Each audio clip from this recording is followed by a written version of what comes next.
Hey everybody, it's Kyle. So I wanted to do a quick video today about how to make strategies actually work. So we have, we as a family have written a book called 118 Autism Strategies, and they're about strategies that you can use to get your kids to really behave or perform or assimilate, you know, all those different things that really can help our kids reach their full potential. And some of those strategies are pretty interesting, but you know, recently I got a call from a family who had gotten the 118 Autism Strategies and was a little frustrated because they couldn't seem to make some of the strategies work. And there was two things I shared with them, and I thought it would be interesting for you too. The first is, a lot of times it's patience. I mean, you know, we all have this tendency to do what works for us, and sometimes our kids don't really want to make changes. Really, none of us do, right? And so sometimes implementing these strategies takes a lot of patience. It takes consistent effort in these areas and making sure we stay with it. But that wasn't their situation in this case. Their situation was this. The strategies would lead them down a path that was worse than what they started with. And what I mean by that is, you know, when you try to implement something with your kids and it doesn't work, it can lead to frustration on your part and on their part.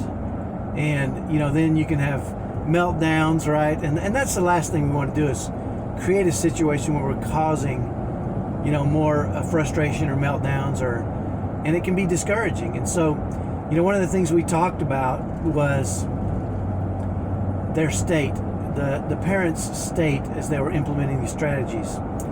And I said something, I didn't realize I had said it until after they said it back to me, which was this, that they thought was the most powerful thing that we had in our discussion. And it went like this.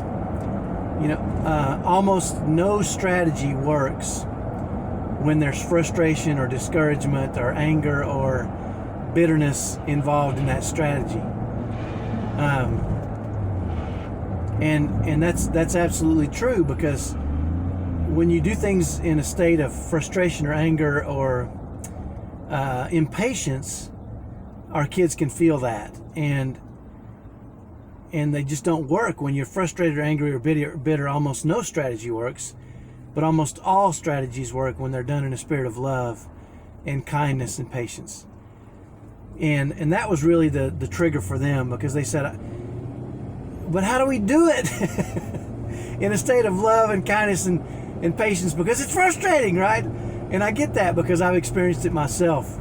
And that's really pretty much immediately after that, we had a discussion and they joined our insiders group, because that is really where you learn how to implement, that's really where you learn to manage yourself better, right, as a parent. You know, a long time ago, I can't even remember her name, but we had an insider that joined, and I talked to her about 2 weeks after she had joined, and she said, you know what I love about what's going on, Kyle? And I said, what's that? And she said, well, I used to go to these family therapists, and they should say, well, you should be calm and patient when things start to go wrong. And she would say, I know I'm supposed to be like that when things go wrong, but nobody can tell me how to do it, right? Everybody preaches what you should do when the crap hits the fan, but nobody can tell you exactly how to do it. And that's really what we do in our insiders group. So anyway, I just wanted to share that with you. I thought it was pretty interesting. Again, the point of this whole video is almost no strategy works when you're frustrated or angry or discouraged. And almost all strategies work when they're done in a spirit of kindness and love and patience. So that'll be the point I want to leave you with. Have a great day. Hopefully these videos help. If they do, let me know, and share them with others you think they might help. So have a great day. We'll talk to you next time. Bye-bye.